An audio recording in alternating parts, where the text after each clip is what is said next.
सिर्फ औरत का इलाज करने से बच्चा नहीं होगा। अगर मेल पार्टनर ने अपने स्पर्म की क्वालिटी को डाउन कर लिया है तो वो जब तक नहीं सुधरेगा तब तक बच्चा नहीं होगा। तो इसके लिए मेल और फीमेल दोनों का योगदान ज़रूरी है। उसमें सिर्फ फीमेल को प्रेशराइज करके 25 डॉक्टरों के पास ले जाने से बच्चा नहीं होगा। मैम, लेकिन हमारे यहाँ तो ये होता है, सबसे पहले फीमेल को ही सबसे आगे किया जाता हाँ, है कि इन्हीं में कमी है, और इन्हीं इनका का टेस्ट पीरियड कराओ, गड़बड़ है, इनको इन्हीं का बच्चा टेस्ट नहीं हो कराओ रहा। पहले, जी, और इन्हीं के जी, बाद जब यदि फाउंड आउट होगा तो फिर मैं अपना सीमन का टेस्ट कराऊंगा। जी। है ना।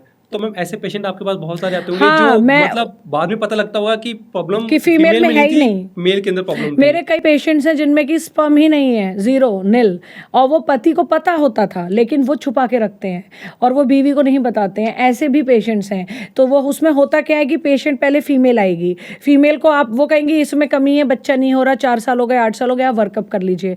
तो हम लोग जो अपने बेसिक टेस्ट होते हैं कि जैसे स्कैन हो गए, फिर ट्यूब टेस्ट होता है कि इसकी नलें तो नहीं बंद हैं, फिर इसके हार्मोन्स हो गए, वो बेसिक जांचें हम लोग करते हैं।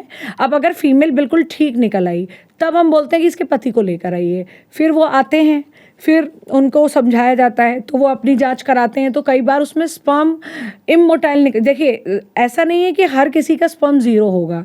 कई बार रिपोर्ट में क्वालिटी डाउन हो जाती है, नंबर होता है, जैसे नंबर आएगा 100 मिलियन कि हमारे काउंट में स्पर्म तो 100 मिलियन है, बट क्वालिटी क्या है कि इमोटाइल है सारा, कि सारा इमोटाइल या डेड स्पर्म है। तो जो स्पर्म इमोटाइल है तो अगर हस्बैंड वाइफ मिलेंगे तो सारा सीमेन जो भी है वो अंदर गेट से बाहर ही चला जाएगा, कोई स्पर्म अंदर जा नहीं पाएगा, बिकॉज वो मोटिलिटी नहीं है।